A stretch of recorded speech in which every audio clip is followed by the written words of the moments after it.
morning, everybody. Whether you're on the East Coast, West Coast, or around the world, this is Coast to Coast. Good morning, gentlemen. How's it going? What's happening? It's going so good exciting. I tell you, it was a lot of energy thrown into this beginning. So let's just Yeah, you seem super excited. yes. Well, the Knicks did get the NBA Cup last night, and apparently Josh Hart thumb. I don't know if y'all caught that or not. It was weird, but I caught it. He put the thumb in Brunson's butt, and Brunson looked back like this, like, "What are you doing?" And I'm like, "Well, what are you doing, Josh Hart? Why would you do that?" It was weird. That was a weird thing, and it's weird, but it happened. Well, good thing you're starting it off with porn yet again. No, that's not porn. That's not porn. That is just inappropriate sports behavior. That's not porn. That's just inappropriate sports behavior. I just thought it was weird. I look tired. Do I look tired? You do. Actually, I'm raring to go here. I have already had to go to drop off some medication for my son in school, and get back in time. And you see that I don't have my big cup of smoothie this morning, so I'm already hitting on all cylinders. Well, all right. I'm a little pissed off because, of course, the guy in front of me, the other guy who is in the playoffs, not against me, but in my fantasy playoffs, but the guy who happened to be the other guy who's right ahead of me in the waiver wire chose Mike Evans. I'm like, you're an ass. I hate that too. I've done that before, and I'm like, yes, I'm gonna get this guy because I'm pretty high in the waiver priority. No. But he also made my choice easier on the whole Buffalo Saints thing. Yeah. He chose Buffalo's defense, so now I have the Saints defense. So I am now hoping that Cleveland scores 74 points and loses 75-74. Actually, I don't even care if they lose. So, but I would rather Buffalo win that game just because we play them the next week. And if they lose to Cleveland, they'll be much angrier. Yeah. And rightfully so.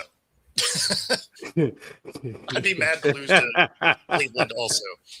So it wasn't Wheaties. I don't eat Wheaties, Donna. I definitely eat Captain Crunch with the berries. So it's Crunch Berries. Crunch Berries. So when somebody pees in the Crunch Berries, I ain't happy. I tell you what, there's nothing better than peanut butter Captain Crunch. That peanut butter Captain Crunch is on point. You know what? I like all Captain Crunches. So like when we're talking about Captain Crunch, I'm yes, winning all the time. In the Crunch Berries. In the Crunch Berries. Tell me this. How was that Japanese food the other night? That I love those steakhouses, man. It was last night. Actually, that was last night.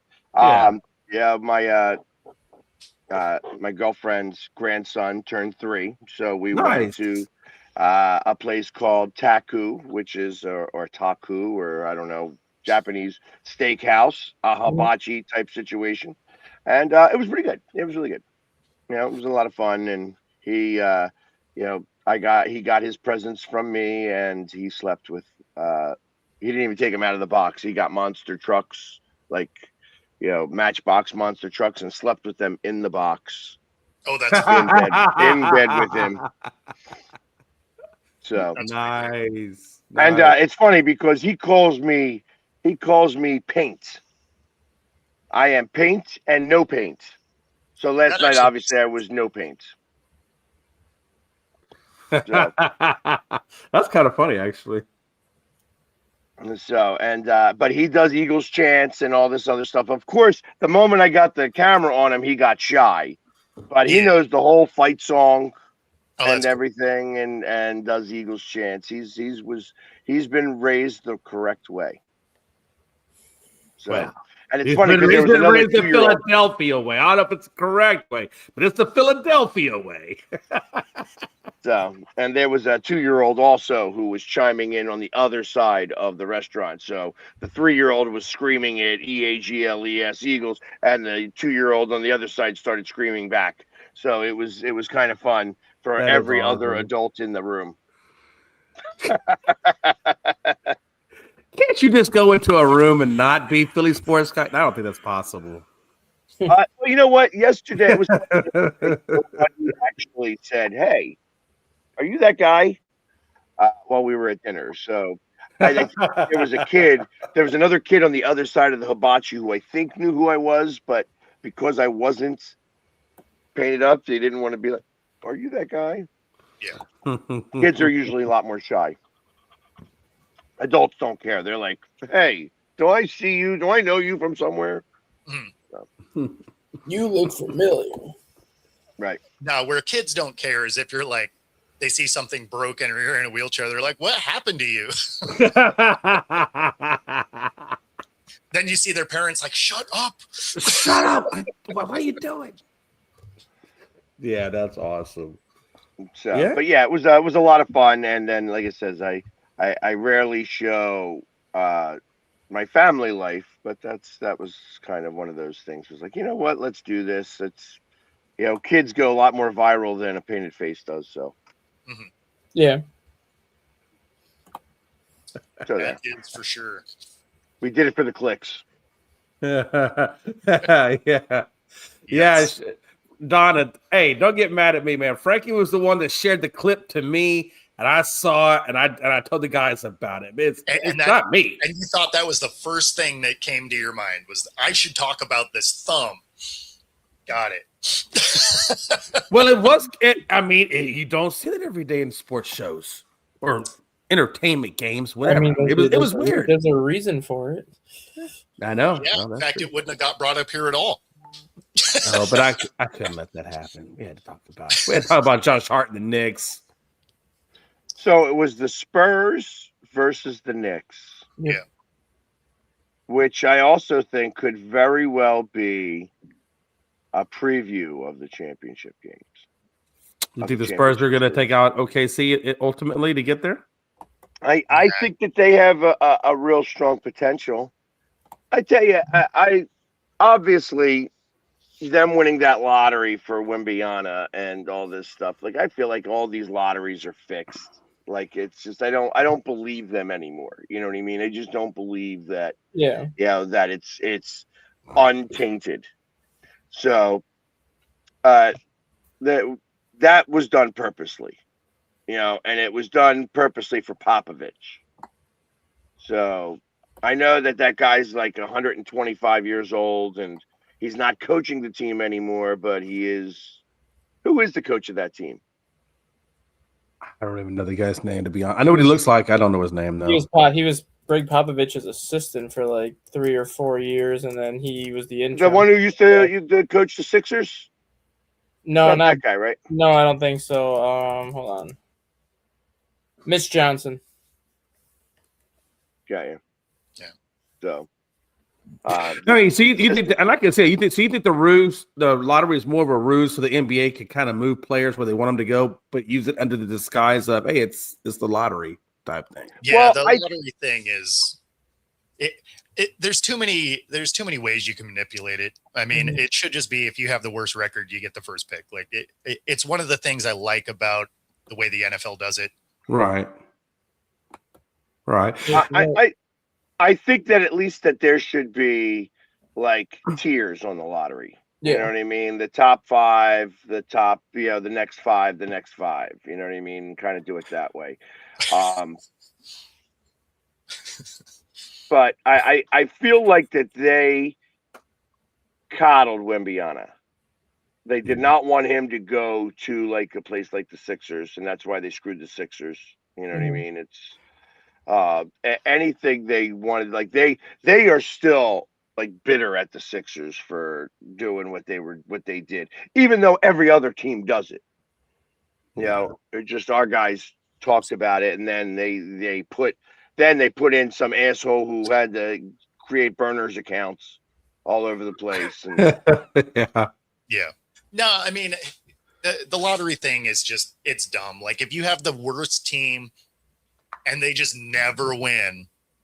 It's like, but didn't they put the lottery in to avoid people from our teams from tanking? Wasn't that the idea of it? I mean, I kind of understand that part, right? I mean, because you can tank to get the last place and get what you want. So And you can But do again, it. You can do it in the NFL too. I mean, the biggest difference for basketball is your draft has like 8 players, and then beyond that, it's a lot of guys that who cares, right? right. Whereas the NFL, the first 2 rounds, most of those guys are going to start, Right. or they're at least going to be like for sure on the team. When you get to the NBA draft, you got like 6, 8, maybe 10 players, and then the rest of them are going to be potential G League guys. But I get how you might want to tank for a guy. At the same time, if you're just that bad of a team, you probably need a guy. Like, let's try and make this not the same few teams. Yeah, I get that too. Yeah, you can tank in any sport. Exactly. Well, of course you could tank in any sport. I just think the NBA with the lottery, supposedly, but again, it opens it up for manipulation, right? I mean, because the league can manipulate when they do it. So it's like a catch-22 there. I get the reason why they would do a lottery, and if they did it the right way, the honest way, okay, I get that. But like you said, in fact, I don't know if it's 100% honest. Well, no, and even if it is, right, the problem with that is if you have a team that's terrible, and they've been terrible, but they can just never win the lottery somehow, and they always end up with like a fringe player pick. You're like, cool. You know what's gonna make this team good? Them not playing basketball anymore because you never given them a chance to get good players. So it's I don't know. I'm not a fan of the lottery setup. Yeah, and I'm kind of on board with Joe there. Like even when your team's going to go through a rebuilding year, whether it's like through injuries or whether it's just kind of like with the New Orleans Saints situation this year where they were in salary cap hell to begin the year, so you kind of knew they were going to just struggle. I still don't want my team to tank because it's a slap in the face to the fans. Like, you look at the fans, they got to spend all their hard-earned money to show up to these games and invest like their time to watch your team. Like, you at least want them to try. Like, if they're going to try and lose, that's one thing, but like there are certain situations. I think basketball is the worst when it comes to it. There are certain situations when a team is tanking based on the players you're playing in that game. Sometimes you can show up with 7 players and none of these players would play 10 minutes on a normal night. Well, it's when you have healthy scratches of like all your stars. You show up, you're like, oh, I'm going to see LeBron and Luka, and all of a sudden you're like, oh, it's the bench player game. It's like, oh, cool. Glad I spent money on that. And baseball's gotten to that point too, which is even worse just because when it comes to a baseball draft, you have so many rounds and the chances of you finding a talented player in round 8 through 20 is slim to none. So you see all these teams like unloading like half their roster at the trade deadline and playing a AAA roster the second half of the season. It's like, well, this is going to be a fun 75 games to watch crap. I mean, baseball kind of like basketball. You only have, 6, 8 guys that are probably going to immediately make a roster. Everybody else is going to the minors anyway. Yeah. So, I mean, that's why tanking in baseball is so stupid, just because like they do the draft lottery system now, but it's like you said, like after the top 10 picks in round 1, just like none of these guys are going to be in the majors probably for 3 or 4 years. So what was the point of you tanking for the last 4 months of the season? It's gotten you nowhere. Yeah, I don't like tanking either. It's one of those where you listen to people complain. They're like, oh, my team is middling all the time. They're 8, 9 wins. It's like, yeah, I would rather have a team that is, in that playoff discussion every year as opposed to just being bad, because just because you got a high draft pick doesn't mean you're going to turn it around. I mean, we watched the Browns have, top 5 picks for 30 years. Mm-hmm. They're still trying to turn it around. Like a lot of people said the Jets, the Giants, the Raiders, and the Titans were tanking this year. I'm like, they're not tanking. They're just that bad. Like, they just don't have talent at either level, so they just can't win football games, and they just find ways to lose. And bad teams will always find ways to lose. Oh, for sure.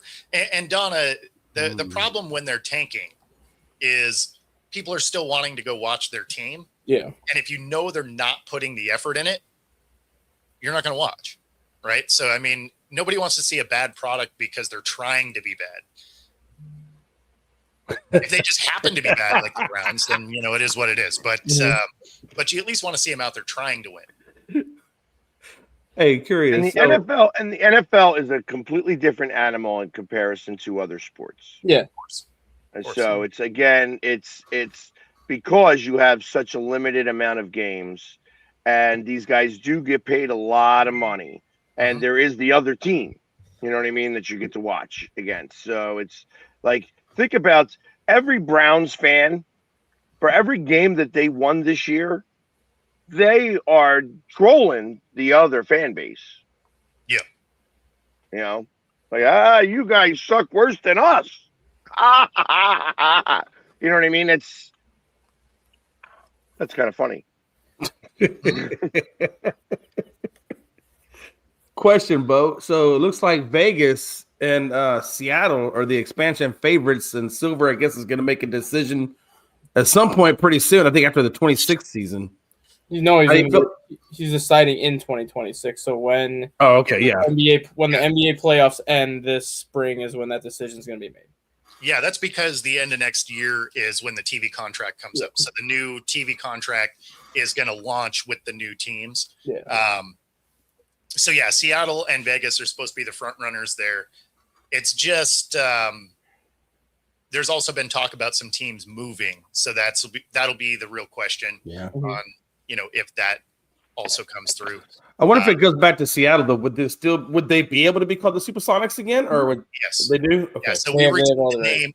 What was weird about it is we retain the name, but not the history. Yeah. Right. That's right. OKC rewrote history, so somehow they won a championship back in '79. But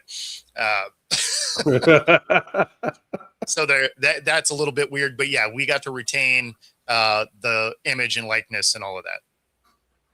That's what's up, man. Yeah, I knew you had some kind of a funky, weird thing going. And I would still, like, hey, we won a championship in 1979. We're going to celebrate that and give the big finger to OKC. Celebrate opening night when they come back. No question. Like, I want to give the finger to OKC in every possible way at every turn. So if they bring in 2 more teams, you're going to go from 30 to 32. Then you're essentially going to probably 8 divisions of 4. So there is probably going to be a massive realignment coming too, because like a team like Minnesota is probably going to get pushed to the Eastern Conference because they're pretty much right there with like Chicago and Milwaukee kind of in that Central. So they'll move to the East. You'll have another team from the West get pushed to the East, probably Memphis. Because they're probably the next. So that is the conversation, is that the divisions would become like the NFL divisions. Yeah. Right. Just because you'll have the North Division, which would be like Chicago, Milwaukee, Minnesota, Detroit. You know what I mean? Like that's that. I don't see them doing. I hear New Orleans is not going to probably retain the team. They're probably going to move. I also hear Memphis may also. That's part of the speculation also. Yeah. Memphis, they may move to Louisville because Louisville's trying to get a team. Yep. And then New Orleans, they were debating on moving them to Tampa because Tampa was hosting the Raptors for like that 30-some games during the COVID season.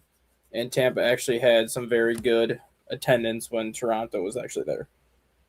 So Tampa was actually showing that they'd be most likely able to sustain a franchise down there. And Donna, I get it. Like, it took me a long time to remember which conference or which division everybody was in when they did the realignment for the NFL. As long as they don't do it, hockey doesn't go 4 divisions of 8. Why would they want to move though? Why would they want to move from Memphis to Louisville? I mean, would it be economically better in Louisville? I can't see that. It's because Louisville is one of the 3 biggest cities in the United States that doesn't have a professional team. I mean, technically speaking, they have the Louisville soccer team for the USL, but the USL isn't the top American soccer league. It's not MLS, yeah. It's not MLS. They are one of the 3 biggest remaining cities that does not have a professional team in the 5 major sports. And with Memphis, that is Memphis's only professional team, but Memphis is such a small market. Taking the Grizzlies from Memphis and putting it in Louisville would be a win-win because you still get the fan base from Memphis making a 3-hour drive up to Louisville to watch a game. It's not like you'd kill that fan base. You would just take it out of a smaller market and put it in a bigger market. So then you would have Cincinnati going there, Nashville going to Louisville, Memphis going to Louisville. You'd have 3 major TV markets going to that one city. Yeah. And it just wouldn't be for just the Kentucky Derby. Mm-mm. I mean, Louisville's a college town, obviously, because Louisville Cardinals have some of the best athletic facilities for college sports. Like, they are a specific college town, but adding a team, like just for example, the Memphis Grizzlies, moving them to Louisville, now you get your professional team in Louisville, and you're drawing, like I said, people from Nashville, Cincinnati, Memphis, and Louisville would all be going to that game. Would they switch their name to the Bat Boys? I think they'd probably keep the Grizzlies the first year, but I think they eventually would end up switching to the Trotters. Again, I'm trying to, I'm just trying to think, or maybe even the not the Phillies. I guess you could call them the Mares. Louisville Stallions. Studs. Louisville Clydesdales. Why do those names sound so damn cheesy, though, man? That's the only thing. It's so cheesy. Well, yeah, but I'm trying to make it like I'm trying to create it so that it's like the Kentucky Derby falls into place. I mean, because Nashville also does not have a basketball team, right? So I mean, Nashville is only 2 hours away. Yeah, and that's why Nashville's pushing so hard for a baseball team, because they only have the NFL, NHL, and MLS. They don't even have a baseball team either.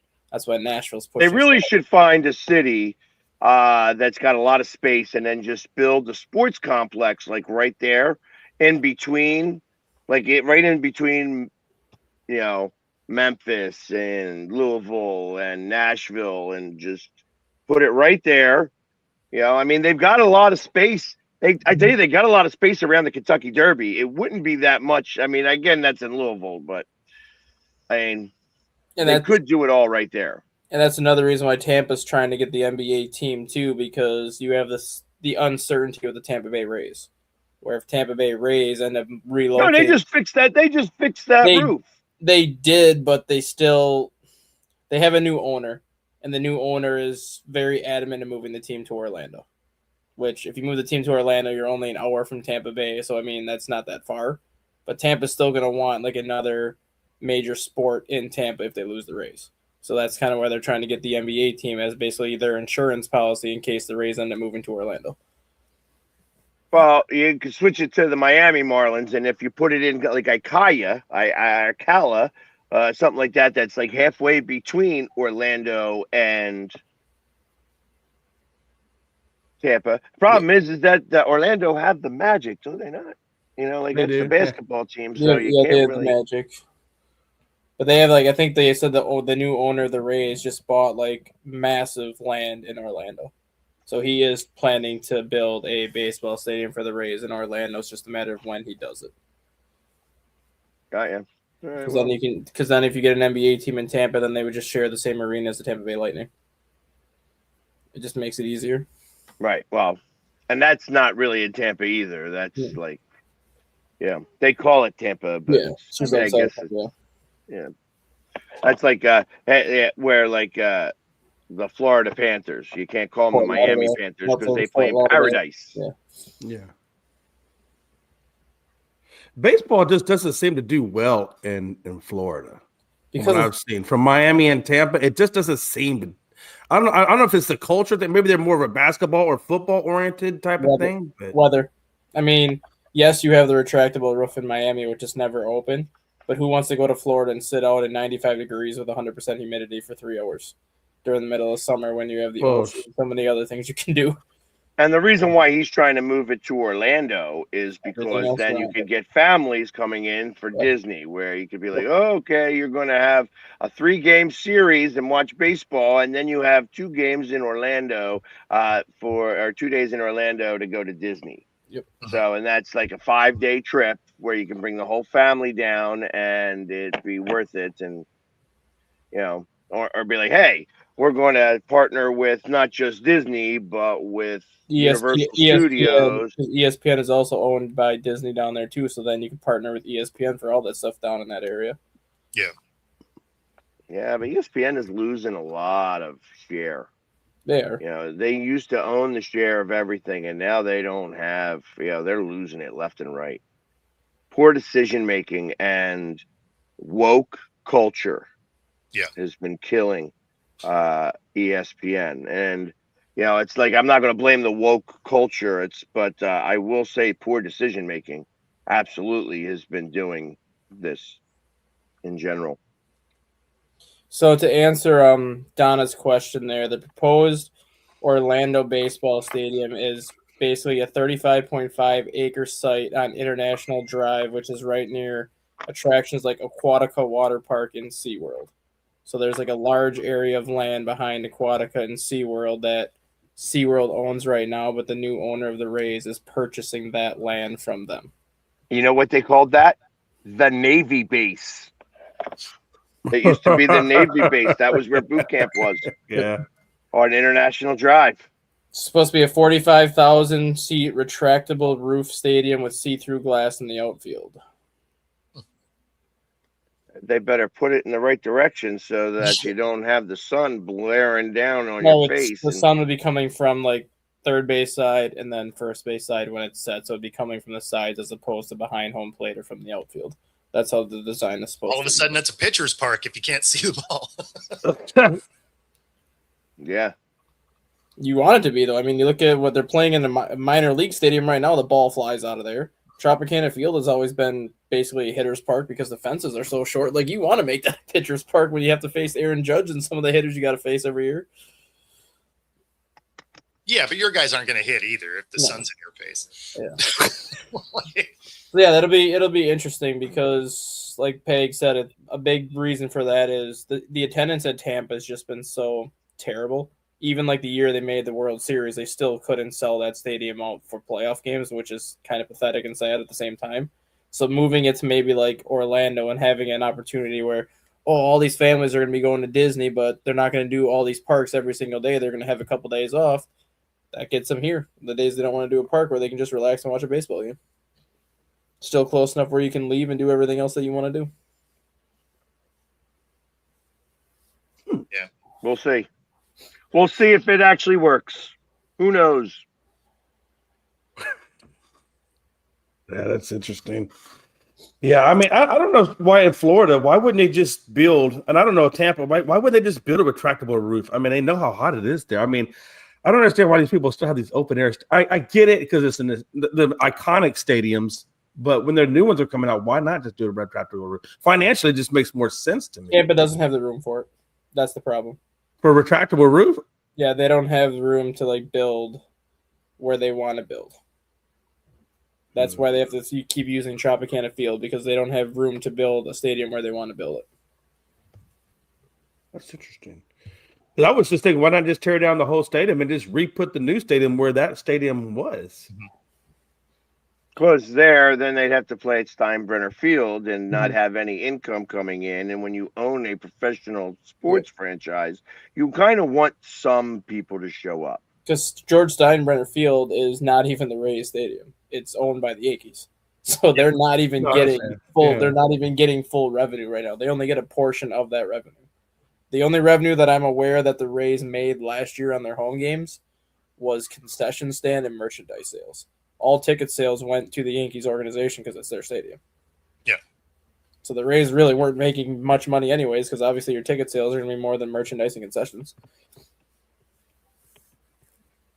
Wow. Okay. And I'm not sure what you're talking about there, Donna. I mean, they already play games every Thursdays on Amazon. Netflix they got their Christmas special. So I'm not sure what Christmas, I mean, they are going to start to hold games. You're going to see. They're going to try to compete with NBA on Christmas Day. Well, no, I mean, but Netflix already has that. There's been talk about Netflix trying to get more involved with the NFL as far as getting more games. I can see them doing it Saturday night. The way that they have it set up now, right? Because it's going to cost you $1,500 if you actually wanted to watch all the games because it's on, ESPN Plus and ESPN on cable, and you have Netflix and Amazon, and all the different platforms that they make you have if you actually wanted to watch every single game. About the only way they can expand it from now, if they wanted to go the most ridiculous route, it's like, okay, the first half is on Amazon and the second half is on Netflix. I mean, that's about It's about the only way they can make it more ridiculous than it is now. Mhm. But it wouldn't shock me if Netflix gets more. They've done a decent job with the games that they've had. They kind of got the bugs worked out on that Tyson fight. Yep. And so they figured out how to kind of have their platforms survive. And then they're just stealing anchors from major networks anyway when they do their games. So when they did it before, they grabbed a couple people from ESPN and a couple from or CBS. So I mean, it doesn't shock me that they're going to try and get some more people. And I could see getting to a point where Netflix has like a Saturday night game every week. Because you have Thursday night has Prime, obviously Monday night ESPN. Like NFL's gonna try to get as many games as possible, as many days of the week as possible. Like I think that would be tough to do because of college football. Like once the college season's over, I guess, but then you're in bowl season still. So like, I don't know.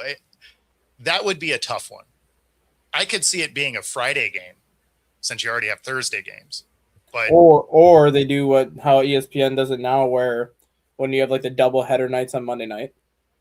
If they do that, where ESPN gets like the first game and then Netflix takes the second game, or vice versa. Netflix gets the first game, then ESPN takes the second game. As no. Like I could see it. Like they had multiple double headers on Monday night. Yeah. I was just gonna say if they do that, they need to do it in succession, not at the same time. That's yeah. Because when they're doing it at the same time, where there's an hour different start time, is super frustrating. It's because it's like you've now made this primetime game regional, right? Yeah. So I'm not a big fan of that. That's something I can see. Just make them in succession, and honestly, East Coast people would probably appreciate that because they don't have to stay up till midnight to watch every game, right? You still have to for the late game, but you would still get football on Monday night if you wanted to watch an earlier game, and catch the highlights of the late game. Yeah, because the East Coast will lose a lot on that because I think nobody stayed up till midnight. I mean, that's crazy. All the time. What are you talking about? Do they? Yeah, the East Coast for Monday Night Football starts at 8:15, man. Yeah. Well, that's true. Yeah, it probably does end about. It's done at midnight. Like that's just how math works. Yeah, being in LA, watching sports is awesome. West Coast time is awesome. It is kind of, because it's like you get to see like 9 o'clock in the morning. So you get up with your, Captain Crunch, and you can be watching football. It's the mimosa game. Exactly. You're having breakfast and a drink, and like you get to kick it off, and then your day is done. Right. Like sports are done by like 8, 9 o'clock. So 6 o'clock. But then you could actually go watch a hockey game. Yes. From 7 to 10. Yes. You know what I mean? So it's like I like that. I don't mind that. I actually wish they would start 9 o'clock games in the NFL. The reason why they don't is because of church. They won't allow that for church situations. It's like that's why they, and I guess nobody goes to church out there in the West Coast, so it's we don't care. We're all going to hell anyway. They're all a bunch of heathens out there running around. The other thing I could see Netflix doing too, like I think Netflix would maybe try to dive into that idea of like splitting the Monday night doubleheaders with ESPN, but then like how now we're getting to the point where Saturday games, we have doubleheaders on Saturday this week, doubleheaders on Saturday next week. I could see Netflix being like, just give us the Saturday games. Like when we get to that point in the NFL season, just give us. Well, you get the Saturday games the moment that college football's over. Yep. After the Army-Navy game, they go to Saturday games. And you're not going to be far away from Friday night games. No, you won't. Especially like they're going to start to do. I wouldn't be surprised if Netflix starts to do Friday night games starting after, like right around Christmas, obviously, because Christmas is the time. Having these games on Wednesdays suck. And even the international game too, that I could see Netflix taking, like the Brazil game. that was on a Friday night to start the year. I can see Netflix taking that game and just giving the Thursday night season opener to Prime as is, and then just the regular schedule to follow. Well, speaking of which, when you think about stuff like that, if there is going to be a script with the NFL, if we're going to put on tinfoil hats and talk about a script, expect the Rams to win the Super Bowl. Reason being is that the Eagles and the Rams will wind up facing each other in the NFC Championship game. If that's the case, the Rams will likely also have the number 1 seed or be in first place, and that the Eagles would have to play them on the road next year. And they are talking about having the first Australia game in 2026 being a Rams game. So, again, it would have to be like on a Friday, or it could be the first game of the season on a Thursday, which would be on a Friday there anyways. Mm-hmm. Exactly. Because it would be Thursday night, Friday afternoon over there. Yes. Y'all see you see the breaking news: Tua Tagovailoa has been benched for Quinn Ewers. Yeah. I mean, their season's over, so there's quite a few guys that are getting shut down. Jake Daniels shut down for the year. Yeah. Tua getting shut down is not a surprise because that was an elimination game. You know, Right. they're officially out. So, like, some of these things, it's like, okay, let's take a look at depth because the season's over. There's no real benefit to having our main guy out there. But John, it doesn't matter what you think. I understand that you may think you don't think that the Eagles will make it. Well, it doesn't matter what you think. And yet, the Eagles will or they will not. I was going to say, and yet you're probably also right. And I honestly think that this could be Tua's last start as a Dolphin. Really? Yeah. There's way too much money owed to that guy. Like, he's going to be there 1 more year no matter what, because he doesn't have outs until after next season. Unless they're just trying to do the Russell Wilson, let me just eat every dollar ever. They might not have a choice just because Miami plays in Florida, obviously, but every other team in their division every other team in their division. Last time I checked, you're right. They do play in Miami. Every other team is a northeastern team in their division. Like, at some point, the Dolphins are going to have to travel somewhere cold, and Tua has yet to win a football game when the temperature is below 40 degrees. Like, you can't expect to go anywhere as a franchise when you know once you get into October, November, you're going to go places where the weather is cold, and if your quarterback can't win when the weather is cold, you can't stick with him. Yeah, well, you know, if your defense could effectively get a stop more often than Here you go. Here's the whole thing with Tua. Jesus. The deal runs through 2028, includes a significant signing bonus with large cap hits in later years. $56.4 million in 2026, $65.8 million in 2028, and potential contract outs for the Dolphins after the 2026 season. Exactly. Though early cuts involve huge dead cap. Yeah, that's why I said they have to have him for next year because it hurts a lot to lose him next year. They're getting a new GM, right? They let their GM go. It's why Mike McDaniel is gonna have another year at a minimum. Tua's your guy for 1 more year. Just financially, it doesn't make sense to move off him. So you're not going to bring Kyrie back, right? Because you can get out of his contract now. Plus, he was hurt. All of that. So, there's a more manageable out after the 2026 season, exactly, costing only $34.8 million in dead cap if they part ways then. Yeah, which is exactly when they would do it. Like, if they're going to blow the whole thing up, that's when they would do it, is after next year. I'm surprised McDaniel is getting another year with a new GM coming in, because usually when you get a new GM, they want to bring in, like... I don't know that he's going to be getting... I don't believe anything that anybody says. Yeah, we trust him. We're going to do whatever we can, and then they fire him the next day. It just doesn't make sense that you would say he's safe when you fired your GM, knowing that 99% of the time that GM wants to bring in his own coach, because otherwise McDaniel's gone during the GM's first year with the team, and then you're basically restarting in year 2. Like, it just doesn't make sense that the Dolphins didn't even say he's safe. Like, obviously he's safe this year, but it doesn't make sense that the Dolphins would say he is safe for the year, knowing that they were going to fire the GM anyways. Just don't say anything. Fire the GM. Let McDaniels keep coaching kind of with the mindset like, oh, I might be fired this week. I might be fired this week. Like, don't give him the, you're safe this year and whatever, because now you're heading into the offseason. He's like, oh, I'm safe.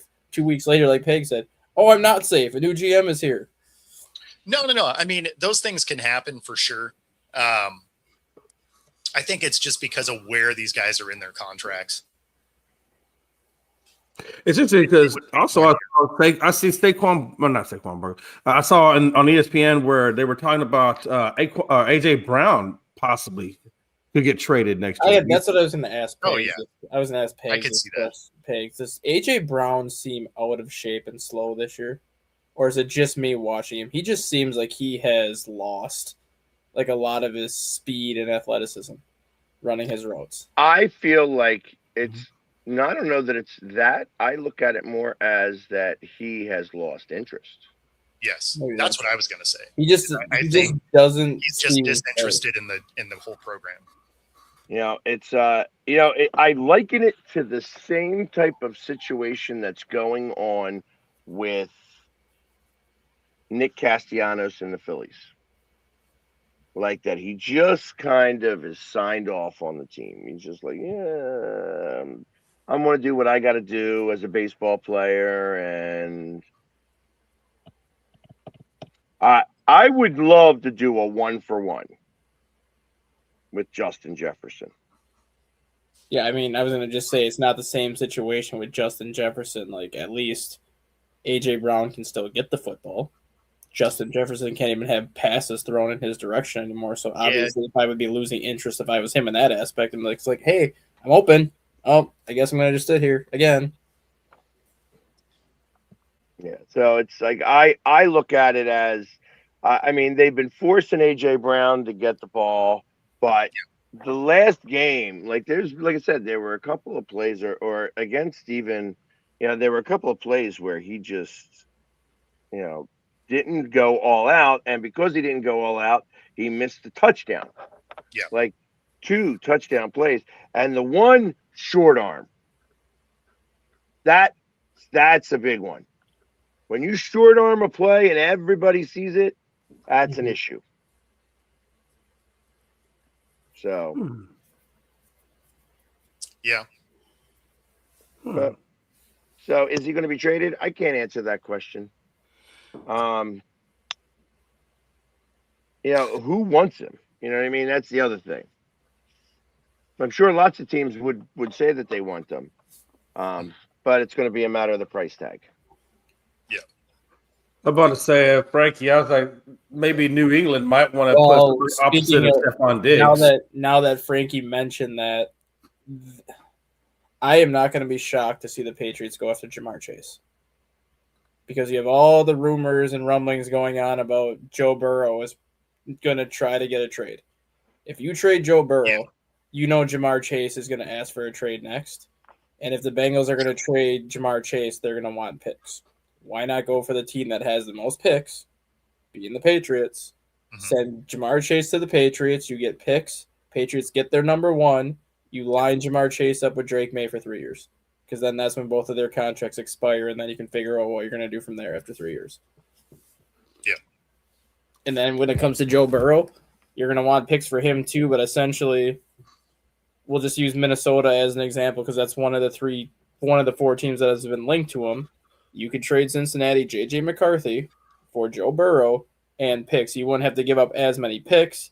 Cincinnati would still get a young quarterback where they could essentially take all the picks. No way is that going to ever happen. No, there ain't no chance. It was the example they used yesterday. J.J. McCarthy is any bit of a...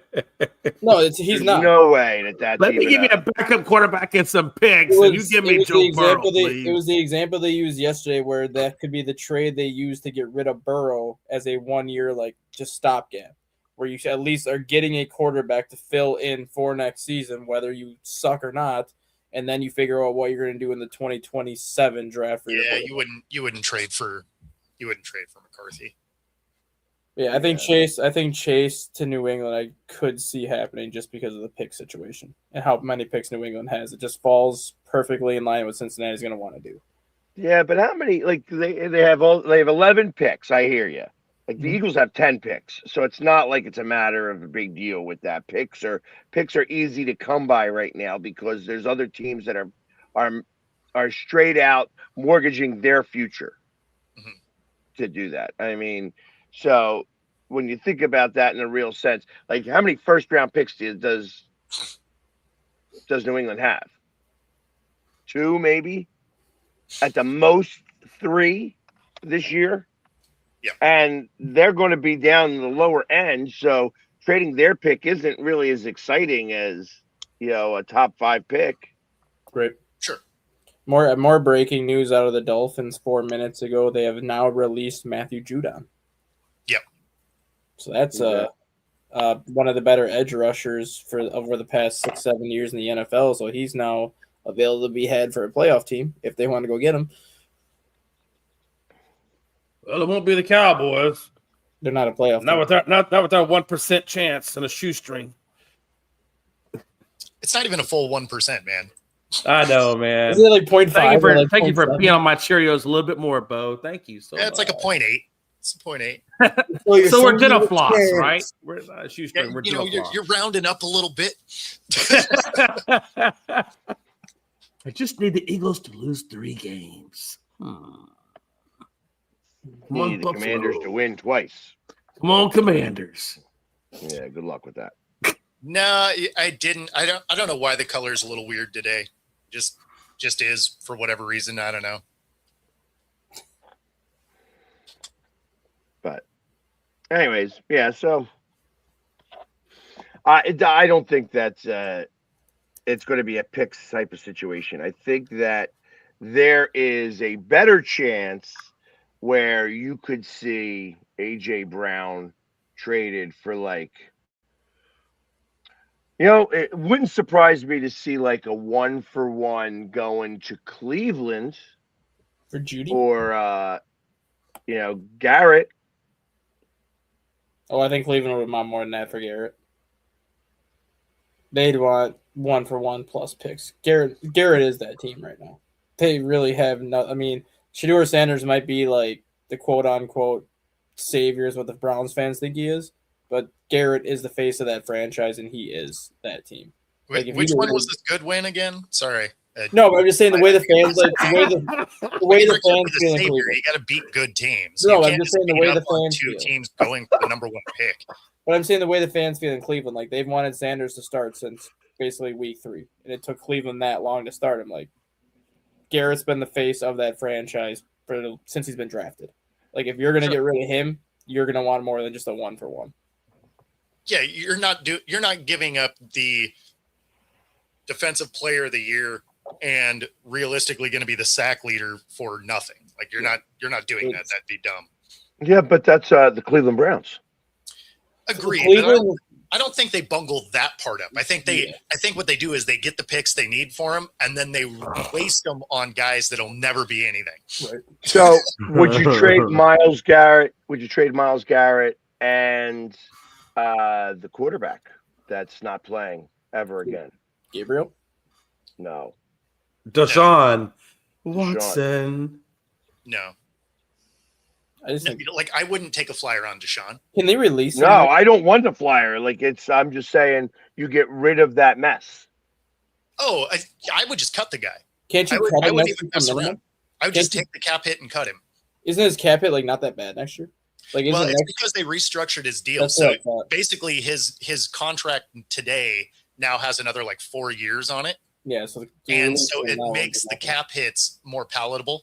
Yeah. So basically they redesigned it so that he would, when they ultimately cut him, it doesn't hurt the team so bad. So they did do something smart out of something dumb. Well, there you go. There's the New York Jets starting quarterback next year, Deshaun Watson. Just out of curiosity. Hey, just out of curiosity, if they weren't going to trade him, what would it hurt? What would it hurt to play him, get it, and see if he plays well, and if he get a draft stock, and then possibly people would want to trade for him. They've already doubled down on the fact that Shador's their guy. You might as well move off Gabriel. Yep. right? Get rid of him. You might as well just be done with the Deshaun Watson distraction. Yep. Right? Because just him being in the room is still just a reminder of you doing dumb stuff. So you might as well get him out of there. Just cut him. Eat the $30 million a year that you're going to eat for the next 4 years. You have a rookie quarterback that is on a rookie deal for the next 4 years. So it's just like you have a average priced quarterback, or actually below average. So, I mean, that could work. So yeah, I mean, you might as well just get some of the distractions out of the building. If you believe Sanders is your guy, just let him be the guy. You have 2 rookie quarterbacks on that roster. You started Dylan Gabriel for 8 weeks. You saw what Dylan Gabriel was, and he's nothing special because he's not as gifted arm talent wise as some of these other quarterbacks are. And now you have your other rookie, Shedeur Sanders, who's going to be making his 4th start or 5th start this weekend. 5th. You don't take him out when you need to give him reps, because now you're going to go into training camp next year with Sanders and Gabriel on your roster. Sanders is going to be your number 1 when the season starts next year. Like, you need to get him as many reps as possible until the end of the season. So starting Watson does nothing for the Browns or Sanders. Well, I mean, the problem with Sanders is there's just no middle ground, right? Like, everybody's like, it's either the Sanders fans that are like, he's the best to ever play football, and then there's the haters that are just like, this guy's a total bum and he's trash. And it's like, he's a middle of the road guy, like, which is fine. Yeah. But I mean, his 2 wins are literally against 2 teams that are fighting for the number 1 overall pick, and his 2 losses were bad against good teams. Right? He throws 3 picks against the Bears. He threw, I think, 2 against the Niners. I mean, so it's not like he's been great against quality teams. He's played well against bad teams. Okay, awesome. So, yeah, he needs more reps. Do I ever think he's going to be an elite talent? No. Can he be a serviceable quarterback in the league? Sure. Mm-hmm. And with the Browns defense anyway. And with the Browns defense, knowing how good the Browns defense typically is, serviceable quarterback play in Cleveland can get you a playoff berth every now and then. Absolutely. It's not going to win you the division. It's not going to get you to the Super Bowl. But, like, if you get serviceable play out of Shedeur Sanders and the Browns defense does what the Browns defense typically does, you can win 10 games a year and get in as a wild card team and then maybe win 1 playoff game and then go out to the next round. If you are a serviceable quarterback and you have great defensive play, you can win a Super Bowl that way. Trent Dilfer did it. Yeah. Brad Johnson did it with Tampa. Brad Johnson did it with Tampa. Yeah, no, that's what I'm saying. You can do it. Like, if you have an elite level defense, which the Browns have had. Yep. They don't this year. It's not as good as it's been. But, I mean, over the last 5 years, they've had a top 5 defense 3 times. Even an old neck fused Peyton Manning got one with the Broncos. He wasn't exactly the version of Peyton Manning. I mean, he had a lot of surgeries. He was still better than serviceable, though. Like, he was still. Yeah, he's a little bit better than serviceable. But I'm saying with the neck fusion and all that kind of stuff. I mean, it's not like he wasn't what he was for sure. Right. He was still better than serviceable. I would say that you are looking at a Shedeur Sanders that is closer to that, like Dilfer. Matt Ryan, Trent Dilfer. Yeah. Like he's that guy. Like he can play the position, right? But he's not an elite talent, so he needs a lot of other things on the team to be right. And there's nothing wrong with that. It's just there's so much hype around this kid. People are either like, he's the best to ever do it, or he's a bum. And it's like, there's this like huge middle area that is probably actually where he lives. So you're telling me that the legendary chain that he wore should have maybe read serviceable instead of legendary on it? Hey, I'm not mad at somebody that is building a brand to get some cash. Pretty sure that's what this whole panel does. Like you're out there building your brand to try and make some money. Like I'm not mad at it. Now, when you're not living up to the hype you created, that's where you end up where we are today. You have everybody that's like, he's the best. And then, the ones that are saying he's the worst. So that is the downside to building a lot of hype is the odds of you living up to it is pretty low, but he can be serviceable. And I do think Watson gets one more opportunity.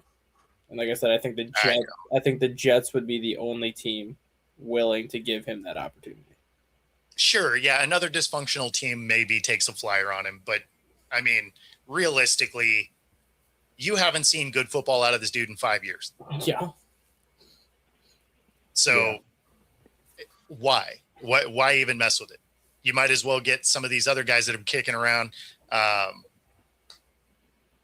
mean, he hasn't played good football since he was with the Texans. So,